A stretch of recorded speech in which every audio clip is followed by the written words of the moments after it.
आप लोग कक्षा 8 में हैं और अभी हम लोग जो कर रहे हैं वो आप लोगों को नागरिक शास्त्र में पढ़ना है अपने सामाजिक विज्ञान के अंतर्गत। और अभी जिस अध्याय में हम लोग हैं उसका नाम है international agencies and human rights. यहाँ पर हम लोग मानव अधिकार और मानव अधिकार से जुड़े हुए जो अंतर्राष्ट्रीय संगठन है जो इसके लिए कार्यरत हैं उन सारे चीजों की बात कर रहे हैं। हम लोगों ने अलग अलग कक्षाओं के माध्यम से इस अध्याय को समझा है। मैंने आपको बताया है हर वो चीज जो अभी तक हम लोगों ने पीएसबीआई के पाठ्यक्रम और पारस प्रकाशन के पुस्तक के अनुसार देखे हैं, जो हम लोगों को पढ़ना है। अब इस अध्याय को आगे बढ़ाते हैं और बात करते हैं अब उन सारे चीजों की जो आगे हम लोगों को इस अध्याय में पीएसबीआई के पाठ्यक्रम और पारस प्रकाशन के पुस्तक के अनुसार पढ़ने हैं। अभी हम लोग पृष्ठ संख्या 183 पर हैं, 183 पर हैं। यह है पारस प्रकाशन का पुस्तक का डिजिटल फॉर्मेट जो आप लोगों को सामने स्मार्ट बोर्ड पर दिख रहा है और यह आप अपने पुस्तक में भी देख सकते हैं। शुरू करते हैं आज की कक्षा और बात करते हैं international agencies of the United nation, UN. United nation यानी कि संयुक्त राष्ट्र से जुड़ा हुआ अंतरराष्ट्रीय संगठन की बात अब होगी। लिखा हुआ है सिंस इट्स इंसेप्शन, अपने शुरुआत से। इंसेप्शन का मतलब होता है शुरुआत। अपने शुरुआत से the United Nation, the UN is playing a very important role in the world scenario. जो यूएन है वो पूरे दुनिया के परिप्रेक्ष्य में बहुत महत्वपूर्ण योगदान देता रहा है या फिर उससे देने की उम्मीद की जाती रही है।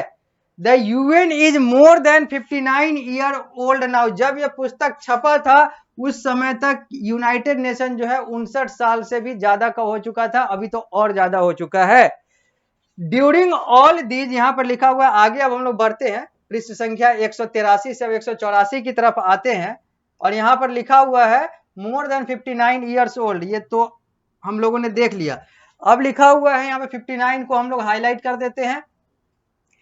During all these years, it has tried to resolve the dispute between two or more nations, mostly through negotiation. कितने भी साल हो गए हों, चाहे वो 59 वर्ष हो गया हो, 59 वर्ष से अधिक हो गया हो, अभी और ज्यादा वर्ष हो गया हो, यूनाइटेड नेशन हमेशा कोशिश किया है, हमेशा प्रयासरत हुआ है कागज पर ही कि वो कम से कम जो भी डिस्प्यूट है दो या दो से ज्यादा देशों के बीच में, जो असमंजस है उसका समाधान, जो झगड़ा है उसका समाधान जो है बातचीत से, वार्तालाप से, नेगोशिएशन से, बार्गेनिंग से, समझौते से किया जाए। The UN has played a significant role in social and economic development of the member country through its specialized agencies. United nation के हम लोगों ने देखा था कि 6 जो है प्रमुख ऑर्गन है, इसके अलावा 20 जो है वो सब्सिडरी ऑर्गन है।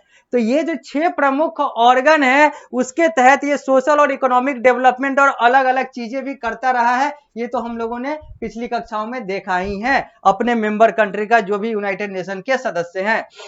लिखा हुआ है it has contributed much to the development of developing country including India.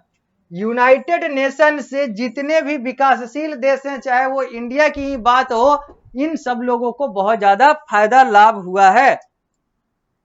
A wide range of human right, water resources, narcotics, drug control, population explosion, refugee settlement, sustainable development are taken care by the United Nation through its various specialised agencies and organisation. United Nation ने क्या क्या किया है या क्या क्या करता रहा है या क्या क्या करता रहेगा, तो इसने मानव अधिकार पे बात की है जो तो हम लोग को पढ़ना ही है।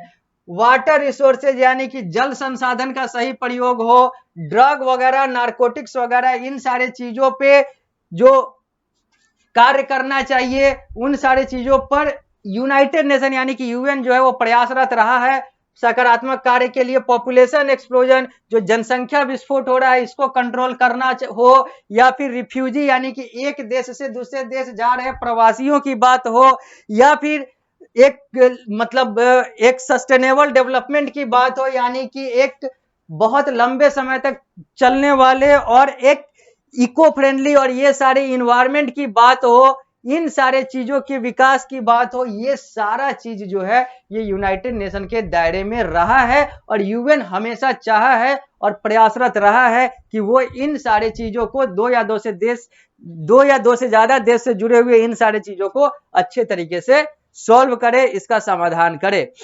लिखा हुआ है These specialized agencies are autonomous and each of them has its own constitution, sphere of action, budget and staff।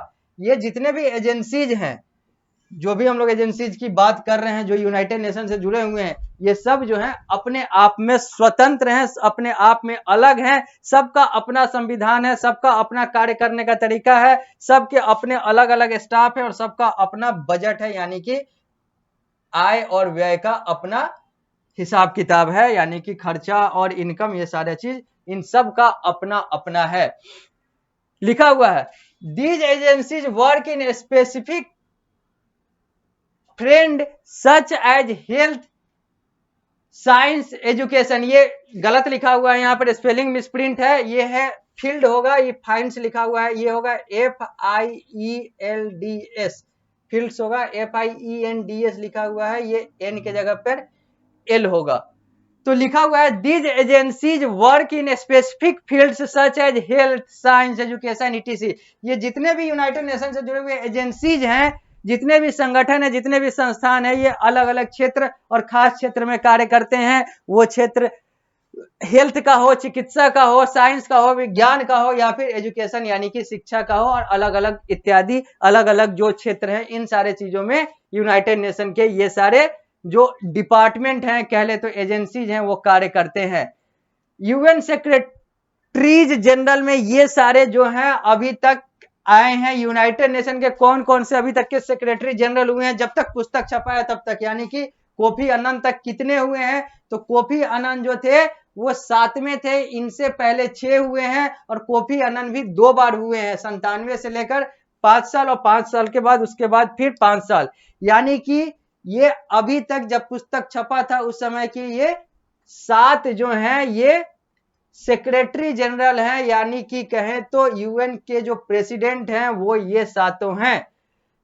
ट्रिग लाई से लेकर कोफी अन्नान तक, ट्रिग लाई जो थे वो 1946 में, यानी कि जब यूएन बना था उस समय के स्थापना के समय के वो थे जो नॉर्वे के थे। तो घाना देश के कोफी अन्नान जो हैं वो सबसे अंतिम है जब तक पुस्तक छपा है तब तक, अब बदल चुके हैं। हालांकि यहाँ पर पुस्तक के अनुसार, छपाई के अनुसार कोफी अन्नान 1997 के से थे। अब आगे बढ़ते हैं और बात करते हैं इंटरनेशनल लेबर ऑर्गेनाइजेशन ILO का। यूनाइटेड नेशन हम लोगों ने देख लिया, यूनाइटेड नेशन के कार्य क्या है ये हम लोगों ने देख लिया, यूनाइटेड नेशन के 6 जो डिफरेंट जो मुख्य अंग हैं वो हम लोगों ने देख लिया, 20 सब्सिडरीज जो हैं या फिर कहे तो 20 सब्सिडरी जो ऑर्गन है, इन सारी चीजों की हम लोगों ने बात कर ली। उसके बाद हम लोगों ने ये भी देखा कि यूनाइटेड नेशन जो है वो करता क्या क्या है और इसके अभी तक के कितने सेक्रेटरी जनरल बने हैं, जो आप लोगों ने सामने पुस्तक में देखा है या आप अपने पुस्तक में भी देख सकते हैं। अब हम लोग आगे बढ़ते हैं और अगले ह्यूमन राइट ऑर्गेनाइजेशन यानी कि ह्यूमन राइट से जुड़ा हुआ इंटरनेशनल ऑर्गेनाइजेशन की बात करते हैं, जिसको शॉर्ट फॉर्म में ILO कहते हैं, और इसका एक्सपेंशन जो है वो इंटरनेशनल लेबर ऑर्गेनाइजेशन होता है, यानी कि अंतरराष्ट्रीय श्रम संगठन।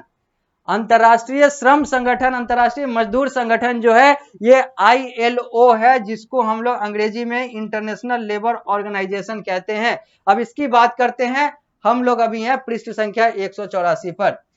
यह आप लोग को सामने दिख रहा है पृष्ठ संख्या, और यह आप अपने पुस्तक में इस चीज को इस पृष्ठ पर देख सकते हैं। सामने तो आपको डिजिटल फॉर्मेट में दिख ही रहा है।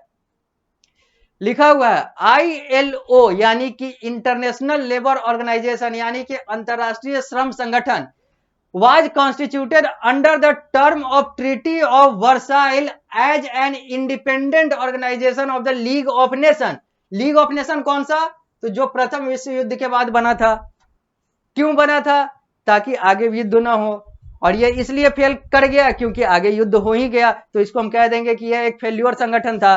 लेकिन यही जो है जब सेकेंड वर्ल्ड वॉर शुरू हुआ, तो सेकेंड वर्ल्ड वॉर जब अंतिम चरण में था उस समय एक और नया संगठन बन गया, जिसको हम लोग कहते हैं कि ये लीग ऑफ नेशन का ही एक्सटेंडेड फॉर्म है, अपडेटेड फॉर्म है, जिसकी हम लोगों ने बहुत समय तक चर्चा की है, जिसका नाम यूनाइटेड नेशन है, जो कि तत्कालीन यूएस प्रेसिडेंट, अमेरिका के प्रेसिडेंट, राष्ट्रपति के द्वारा बनाया गया था।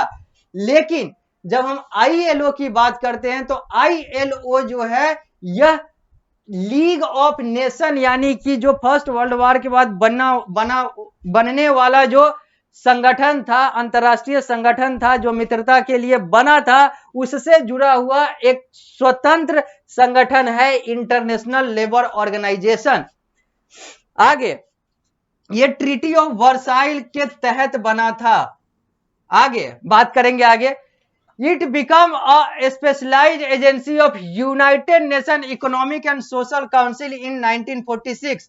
ये जो है ये बना तो लीग ऑफ नेशन के आधार पर था, और यूनाइटेड नेशन भी क्या था, तो लीग ऑफ नेशन का ही एक्सटेंडेड फॉर्म था। तो वर्ष 1946 में जब यूनाइटेड नेशन स्थापित हो गया तो यूनाइटेड नेशन के इकोनॉमिक एंड सोशल काउंसिल का आईएलओ जो है वो हिस्सा बन गया, अंग बन गया, सम्मिलित हो गया। The headquarter of ILO are in Geneva. इसका जो हेडक्वार्टर है वो जेनेवा में है। आगे बढ़ते हैं, अब बात करते हैं आईएलओ वाज अवार्डेड। अब यहां पे लिखा हुआ आईएलओ के बारे में कुछ और चीज। ILO was awarded the Nobel Peace Prize in 1969 on the 50th anniversary. 50 वर्ष होने के उपलक्ष्य में इंटरनेशनल लेबर ऑर्गेनाइजेशन आईएलओ को नोबेल पीस प्राइज दिया जाता है। यानी कि वर्ष 1969 में जब आईएलओ 50 वर्ष का हो जाता है तो आईएलओ को उस वर्ष नोबेल पीस पुरस्कार, यानी कि नोबेल शांति पुरस्कार, नोबेल पीस प्राइज दिया जाता है। यानी कि अगर आपसे पूछा जाए कि आईएलओ को 1969 में कौन सा पुरस्कार मिला था तो उसका उत्तर होगा नोबेल पीस प्राइज। और अगर पूछा जाए कि आईएलओ को नोबेल पीस प्राइज जो है वो कौन से वर्ष में मिला था तो उसका उत्तर होगा 1969। और ये ओकेजन था 50वां वर्षगांठ था, 50 वर्ष का हो चुका था आईएलओ, उसी के उपलक्ष्य में दिया गया था। The ILO bring together the government, the labour and the management. ILO जो है इसके तहत जो देश, जो नेशन आते हैं या फिर जो मेंबर स्टेट हैं, ये वहां के सरकार, वहां के प्रशासन, वहां के प्रबंधन और वहां के मजदूर यानी कि श्रमिकों को साथ लाने का कार्य करता रहा है और करता रहेगा, क्योंकि इसी उद्देश्य से तो ये बना ही था। ILO office is headed by director general. इसके जो हेड होते हैं वो डायरेक्टर जनरल कहलाते हैं। यूएन के हेड सेक्रेटरी जनरल कहलाते हैं, इसके हेड जो है वो डायरेक्टर जनरल कहलाते हैं। अब हम लोग अगले ऑर्गेनाइजेशन पर आते हैं जिसका नाम है FAO, Food and Agriculture Organisation, यानी कि खाद्य और कृषि संस्थान। द फूड एंड हम लोगों ने देख लिया आईएलओ, हम लोगों ने देख लिया यूनाइटेड नेशन, हम लोगों ने देख लिया ये कौन सा था जहां से आईएलओ निकला था, तो हम लोगों ने देखा लीग ऑफ नेशन। यानी कि लीग ऑफ नेशन हम लोगों ने एक अंतरराष्ट्रीय संगठन की बात की जो मानवाधिकार के लिए कार्य करता है, तो दूसरा यूनाइटेड नेशन की बात की हम लोगों ने, तीसरा हम लोगों ने आईएलओ की बात की। ये तीनों जो है ये मानव अधिकार की बात करते हैं, तीनों जो है मानव के अधिकार की बात करते हैं अलग अलग रूप में। अब ये भी अगला जो है ये मानव अधिकार की बात करता है। अब ये मानव अधिकार के कौन से सेगमेंट की बात करता है, तो खाद्य और कृषि की बात करता है, जिसका नाम एफएओ शॉर्ट फॉर्म में है। फुल फॉर्म में एक्सपेंड करें तो इसको तो फूड एंड एग्रीकल्चर ऑर्गेनाइजेशन कहलाएगा, जिसको हिंदी में हम लोग खाद्य और कृषि संगठन भी कहते हैं, कह सकते हैं। लिखा हुआ है the Food and Agriculture Organization was founded in October 1945। इसकी स्थापना 1945 के अक्टूबर महीने में होती है। With a mandate to raise level of nutrition and standard of living, to improve agriculture productivity and to better the condition of the rural population. तीन लक्ष्य के आधार पे, तीन मुख्य लक्ष्य के आधार पर वर्ष 1945 के अक्टूबर में फूड एंड एग्रीकल्चर ऑर्गेनाइजेशन की स्थापना होती है। इसका क्या था मेन लक्ष्य, तो पहला था कि न्यूट्रिशन और स्टैंडर्ड ऑफ लिविंग लोगों का बढ़ाया जाए, जीवन जीने का स्तर और जो खान पान में जो न्यूट्रिशन होना चाहिए, यानी कि जो न्यूट्रिएंट्स होने चाहिए, जो अच्छे चीज होने चाहिए, जो लाभकारी चीज होने चाहिए, ये लोगों को मिले, पोषण मिले, खाने में पोषण मिले। दूसरा, to improve agriculture productivity, agriculture के प्रोडक्टिविटी यानी कि कृषि उत्पादन को बढ़ाना इसका दूसरा लक्ष्य था।